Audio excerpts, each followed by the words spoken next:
Assalomu alaykum. Buxoro davlat universiteti iqtisodiyot va turizm fakulteti turizm va mehmonxona xo'jaligi kafedrasi dotsenti Qodir Bahriddinoman. Bugungi fan doirasida, ya'ni turizm va mehmondo'stlikda tadbirkorlik fani doirasida biz 3-mavzuni ko'rib o'tyapmiz. 3-mavzumiz bizda turizm va mehmondo'stlik tadbirkorligining tashkiliy huquqiy shakllari. Bu 3 rejadan iborat. Tadbirkor, jismoniy va yuridik shaxslar, tadbirkorlik faoliyatining tashkiliy huquqiy shakllari, tadbirkorlikning tashkiliy iqtisodiy shakllari faoliyati haqida tahlil. Xo'sh, O'zbekiston Respublikasi Konstitutsiyasiga muvofiq har bir kishi o'z qobiliyati va mulkidan tadbirkorlik va boshqa iqtisodiy maqsadda erkin foydalanish huquqiga ega hisoblanadi va u qonun doirasida taqiqlanmagan. O'zbekiston Respublikasi fuqarosi mustaqil ravishda bo'lishi va faoliyatini boshlash uchun majburiyatlarni his qila olish imkoniyati bu 18 yoshdan boshlab to'liq amalga oshirish mumkin. Turizm va mehmondo'stlik sohasida xususiy tadbirkorlik bu yakka tartibdagi tadbirkorlik tomonidan mustaqil ravishda yuritiladi. Faoliyat bo'lib turistik xizmatlar ko'rsatish, mehmonxona ochish, gid ekskursiya xizmatlarini taklif etish, ovqatlantirish korxonalarini tashkil etishga asoslanadi. Xo'sh, yuridik shaxslar korxona, tashkilot, muassasa huquq va majburiyatlarining yagona mustaqil tashuvchisi sifatida faoliyat yuritadi. Yuridik shaxslarning xususiyatlari shundaki, tashkilotni uyushgan shaxslar birlashmasida shakllantiradi, alohida mulkka ega hisoblanadi, ushbu mol-mulk bilan o'z majburiyatlari bo'yicha javob beradi, mulkni sotib olishi va amalga oshirishi mumkin. Majburiyatlarni ham o'sha o'z bo'yniga oladi, sudda da'vogar va javobgar sifatida ishtirok eta oladi, mustaqil balansga ega va o'z hisob raqami mavjudligi bilan ajralib turadi. Yuridik shaxslar quyidagilar bo'lishi mumkin. Bu tijorat shakliga ko'ra uning asosiy maqsadi foyda olishga qaratilgan tadbirkorlik, ya'ni tijorat tadbirkorligi. Notijorat tadbirkorlik bu bilan shug'ullanuvchi yuridik shaxslar ularning asosiy maqsadi sifatida foyda olish emas, olingan foydani o'rtasida taqsimlanganlik hisoblanadi. Ijtimoiy tadbirkorlik, agarda aytsak, ijtimoiy sohada yuridik shaxslarning bandligi bu xayriya va boshqa fondlar va notijorat hamkorliklar va boshqalarni qamrab oladi.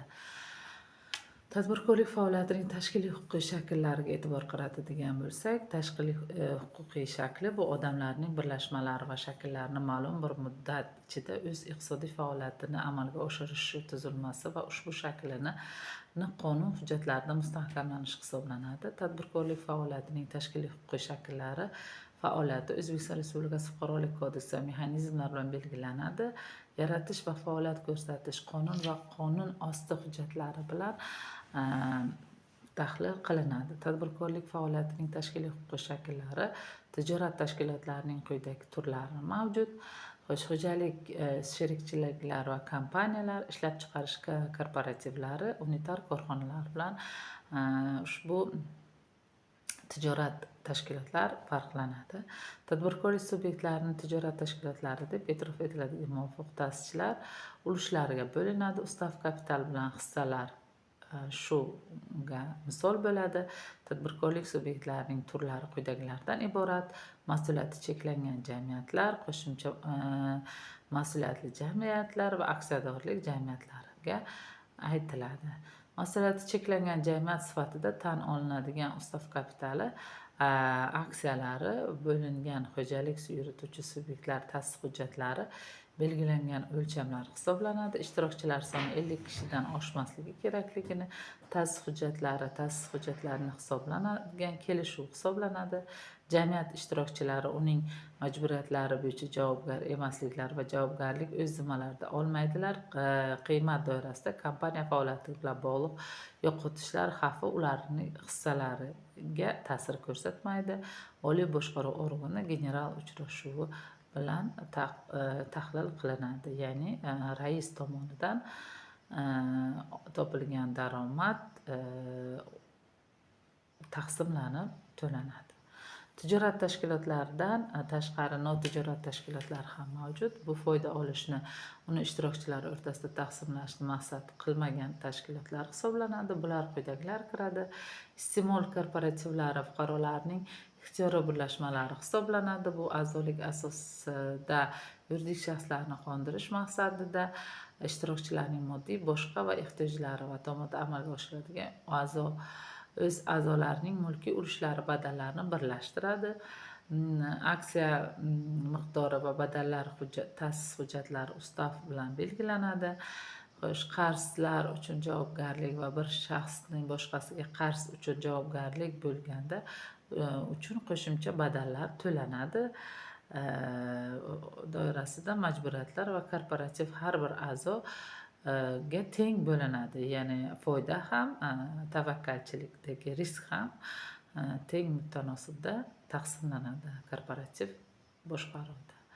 Tadbirkorlik faoliyatining tashkiliy iqtisodiy shakllarini amalga oshirish jarayonida korporatsiya bu o'z manfaatlarini himoya qilish uchun tuzilgan tashkilot ishtirokchilari hisoblanadi. U kasbiy uyushma shaklida sifatida xizmat qilishi mumkin yoki davlat boshqaruvi va globallashuv sharoitida xalqaro korporatsiyalar alohida o'rin tutadi. Bularga bu transmilliy korporatsiyalari, ya'ni Microsoft, Siemens, General Motors, Coca-Cola degan shu misoldagi korxonalar misol bo'la oladi. Konsern bu korxona va tashkilotlarning birlashmalari hisoblanadi. Umumiy manfaatlarga asoslangan turli tarmoqlar.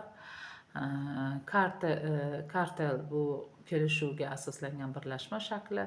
Tovar va ishlab chiqarish yoki xizmat ko'rsatish sotuvchilarga yo'llangan masalalarni tartibga solish, narxlarni shakllantirish kiradi. Kartel tarkibiga kirgan korxonalar o'zlarini ishlab chiqarish yoki xizmat ko'rsatish jarayonida tijorat mustaqilligi va ularda to'sqinlik qilinmaydi va faoliyatning umumiy tamoyili bo'yicha kartel bitimlari qabul qilinadi va narx, yetkazib berish shartlari va kvotalar, ishlab chiqarish hajmi, sotish, bozor va boshqalar kiradi. Bunga misol qilib OPEC, ya'ni neft tashkiloti misol bo'la oladi. Konsorsiumlar bu bir nechta banklar yoki sanoat korxonalari o'rtasida kelishuv natijasida vujudga kelgan vaqtinchalik yoki doimiy tuzilma hisoblanadi. Sindikat bu tarkibga kiruvchi korxona o'zlarining iqtisodiy huquqiy mustaqilligini ishonch bu ularning yo'qotadigan korxonalar birlashmalari shakli ularning iqtisodiy va huquqiy mustaqilligi va muvofiqligiga harakat qilinadi va yagona reja asosida shakllanadi. Holdinglar bu yuridik shaxs tashkil etgan aksiyadorlik jamiyatlari, sho'ba korxonalar boshqaruv maqsadida yirik korxonalar tomonidan ishtirok etish tizimi orqali aksiyalarni nazorat paketiga egalik qilish hisoblanadi. Holdinglar soft holding va aralash holding bilan farq qiladi. Soft holdinglar bu maxsus nazorat va boshqaruv uchun yaratilgan, aralash holdinglar boshqaruv va tadbirkorlik faoliyati uchun yaratilgan hisoblanadi. Xo'jalik shirkatlari to'liq shirkat, kommandit shirkat shaklida tuzilishi mumkin.